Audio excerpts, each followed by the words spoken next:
जो नेता हैं, बड़ी जो पार्टियां हैं, वो पूरी तरीके से जो है इंडिया गठबंधन का हिस्सा बन चुके हैं। और ये भारतीय जनता पार्टी बखूबी समझती है कि उन्हें साउथ से जो है वोट नहीं मिलने वाला है।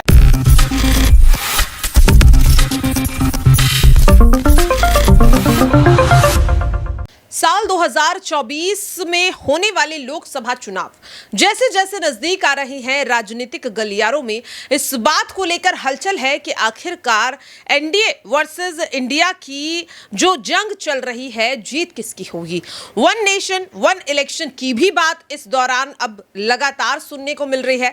सवाल ये बन रहा है कि आखिरकार जनता किस पे भरोसा जताएगी, और वन नेशन वन इलेक्शन की बात जो कही जा रही है, ये वाकई में हमारी डेमोक्रेसी के लिए अच्छी बात है या फिर कहीं ना कहीं मोदी सरकार अपने आप को बचाने के लिए, अपने आप को डिफेंड करने के लिए चुनाव से बहुत कम जब बचा है यहां पर, उससे पहले कुछ महीने पहले ही ये मास्टर स्ट्रोक खेल रही है। और इसका फायदा क्या वाकई में एनडीए को 2024 के चुनाव में होगा या नहीं। नमस्कार, नेक्स्ट 9 न्यूज देख रही हैं आप और मैं हूं आपके साथ प्रज्ञा सिंह। बहुत बहुत स्वागत है आप सभी का मेरे खास प्रोग्राम सत्ता से इस सवाल में।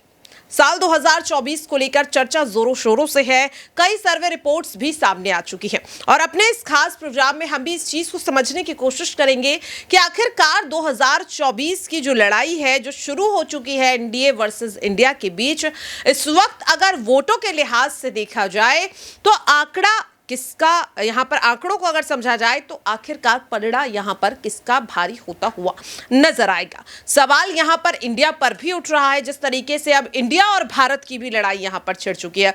जिस तरह से सरकार ने इंडिया को भारत में बदलने की बात कह दी है, ये जो एक कह सकते हैं दाव यहां पर खेला है एनडीए ने, इसका फायदा क्या 2024 में होता हुआ नजर आएगा या नहीं। इन्हीं तमाम सवालों को लेकर हम अब अपने सहयोगी अब्रार से यहां पर चर्चा करेंगे और समझने की कोशिश करेंगे कि आखिरकार उनकी इस पूरे मुद्दे को लेकर क्या कुछ राय है।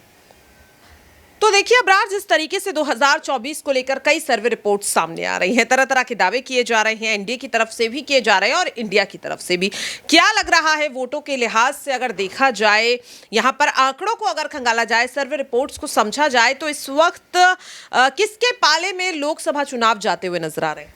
देखिए, अभी इंडिया गठबंधन की जो बैठक हुई, चाहे वो पटना की बैठक हो, बेंगलुरु की बैठक हो, चाहे वो महाराष्ट्र के मुंबई की बैठक हो, दरअसल इन बैठकों के होने के और सफल होने के पीछे जो है एक बड़ी जद्दोजहद है नीतीश कुमार की, और उन्होंने इस बात को साबित भी कर दिया है। अब एनडीए के लिए एक बड़ी मुसीबत ये है, इस पूरे मामले को अगर आप समझे गौर से, तो ये बात आपको बेहद अच्छी तरीके से समझ में आएगी कि हिंदी बेल्ट के जो बड़े जो नेता हैं, बड़ी जो पार्टियां हैं, वो पूरी तरीके से जो है इंडिया गठबंधन का हिस्सा बन चुके हैं। और ये भारतीय जनता पार्टी बखूबी समझती है कि उन्हें साउथ से जो है वोट नहीं मिलने वाला है। उन्हें वोट जो मिलेगा वो हिंदी बेल्ट के जो बड़े राज्य हैं, उत्तर प्रदेश, बिहार, राजस्थान, पंजाब, मध्य प्रदेश, इन जैसे राज्यों से ही वोट मिलने वाले हैं। और इन राज्यों की जो बड़ी पार्टियां हैं विपक्ष की, वो इंडिया गठबंधन का हिस्सा बन चुकी है। तो ऐसे में जो आंकड़े हैं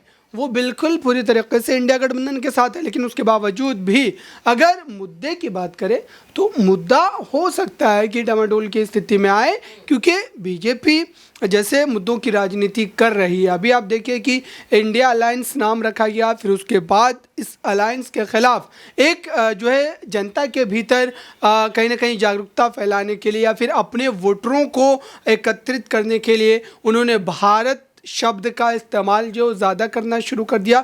तो ये डिवीज़न जो हो रहा है, ये दरअसल कहीं ना कहीं इंडिया गठबंधन की उस मजबूती को देख कर के किया जा रहा है, और अभी और ज़्यादा इसमें बढ़ोतरी भी देखने को मिल सकती है।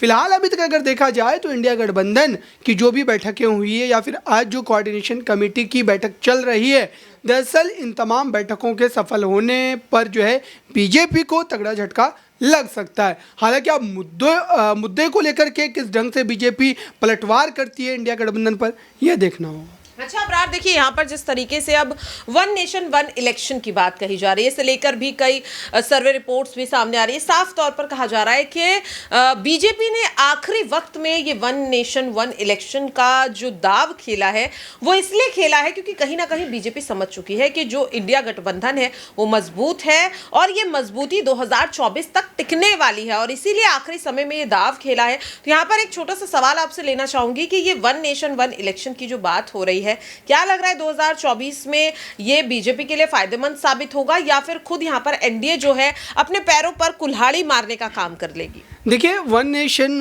वन इलेक्शन जो है वो भारतीय जनता पार्टी ने स्ट्रेटेजिक तरीके से जो है इसको लाने की कोशिश की है और ये विशेष सत्र जो बुलाया जा रहा है ये दरअसल जनता के बीच एक भ्रम पैदा करने की कोशिश की जा रही है। क्योंकि वन नेशन वन इलेक्शन की अगर बात की जा रही है तो उसको अमली जामा कैसे पहनाया जाएगा, बीजेपी के पास क्या वो संख्या बल है? क्योंकि लोकसभा और राज्यसभा दोनों जगहों पर भारतीय जनता पार्टी के पास वो जनसंख्या माफ़ कीजिएगा वो संख्या बल नहीं है। तो इस लिहाज से अगर देखा जाए तो मात्र इस पर चर्चा कर कहीं ना कहीं जो है एक राजनीतिक एजेंडा जो है वो सेट किया जा रहा है। और अगर मान लीजिए कि इस पर सहमति बनती भी है तो लगभग 15 राज्यों की सहमति चाहिए, तभी जाकर के आप जो है वन नेशन वन इलेक्शन की थ्योरी पर काम कर सकते हैं। और जो आंकड़े हैं वो आंकड़े इस समय भारतीय जनता पार्टी के पास लोकसभा में और राज्यसभा दोनों जगह मौजूद नहीं है। तो मात्र ये एक तरीके से स्टंट जो है माना जा सकता है, इसको अमली जामा नहीं पहनाया जा सकता है और बीजेपी इस तरीके के खेल में माहिर है। अब एक बात इस पर और बता दूं मैं कि इससे पहले जिस ढंग से आपने देखा था कि जो मानसून सत्र से पहले एक और मुद्दे को लेकर के काफ़ी ज़्यादा चर्चा हुई थी यूनिफॉर्म सिविल कोड को लेकर, लेकिन उस पर अब कहाँ हो रही चर्चा, वो बंद हो गया। ऐसा लग रहा था कि मानसून सत्र में पूरी तरीके से उस बिल को पेश किया जाएगा, उस ड्राफ्ट को पेश किया जाएगा, लेकिन अब सरकार खामोश बैठ गई है।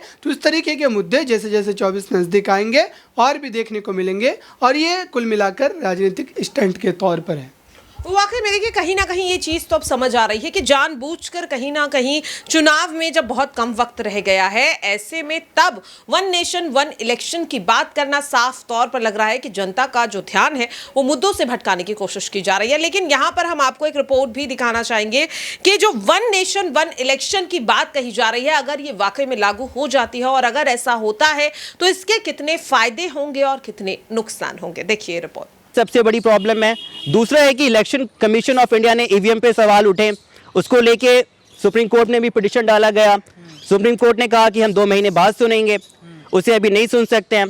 लेकिन सबसे बड़ी बात थी कि डेमोक्रेटिक के लिए इलेक्शन एक बहुत इंपॉर्टेंट रोल प्ले है। दबाव में तो है ही, इलेक्शन कमीशन ऑफ इंडिया को इलेक्ट करना, उसके कमिश्नर को इलेक्ट करना, उसकी बॉडी को कैसे कंट्रोल करना, इंडिपेंडेंट बॉडी होते हुए भी आज के डेट में मीडिया हो, जुडिशरी हो या फिर कहीं ना कहीं इलेक्शन कमीशन ऑफ इंडिया हो या सीबीआई हो। कमीशन इंडिया आप बार बार बोल रहे हैं इंडिया इंडिया इंडिया, आपको लगता है कि इंडिया रहेगा? इंडिया देखिए, इंडिया रहेगा या नहीं रहेगा, भारत रहेगा या नहीं रहेगा, नाम में मतलब नाम बदलने से काम नहीं बदलेगा आपका। आपको अगर वाकई में कुछ करना था तो देश के लिए करते। अगर आपको अमेंडमेंट ही करना है, बहुत सारे अच्छे अमेंडमेंट आप कर सकते हैं जिससे कि वाकई में पॉलिटिकल और एक डेमोक्रेट की बात है। इन्होंने तो अपनी मोनोपोली दिखा दी, नाम नहीं बदला, फिर भी हर जगह भारत भारत भारत लिख दिया। G20 समिट में हर जगह इन्विटेशन कार्ड में, यानी ये मोनोपोली है, ये गवर्नमेंट की मोनोपोली है कि अमेंडमेंट भी इनके लिए साइड में, कॉन्स्टिट्यूशन भी साइड में, बाद में बदलेंगे, लेकिन हर जगह ऑन पेपर ऑन रिकॉर्ड तो इन्होंने भारत लिख दिया।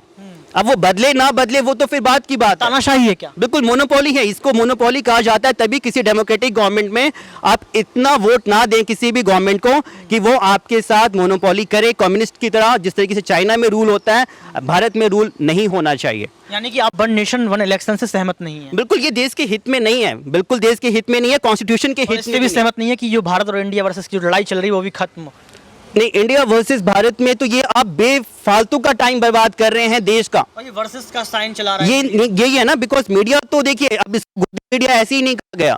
आज के डेट में मीडिया कहीं ना कहीं सेंट्रल गवर्नमेंट के इन्फ्लुएंस में है। जो भी मीडिया पर्सन ने इनके अगेंस्ट तो देखा आपने और सुना भी और समझा भी कि आखिरकार क्यों एनडीए आखिरी समय में जल्दबाजी में इतने बदलाव कर रही है। इससे साफ तौर पर एनडीए की बौखलाहट दिखाई दे रही है और इंडिया जो विपक्ष है वो लगातार और ज्यादा मजबूत होता हुआ नजर आ रहा है। अब देखना होगा कि आखिरकार एनडीए वर्सेस इंडिया की लड़ाई में किसकी जीत होती है। फिलहाल के लिए मेरे खास प्रोग्राम सत्ता से सवाल में इतना ही। कल फिर होगी आपसे मुलाकात। नमस्कार।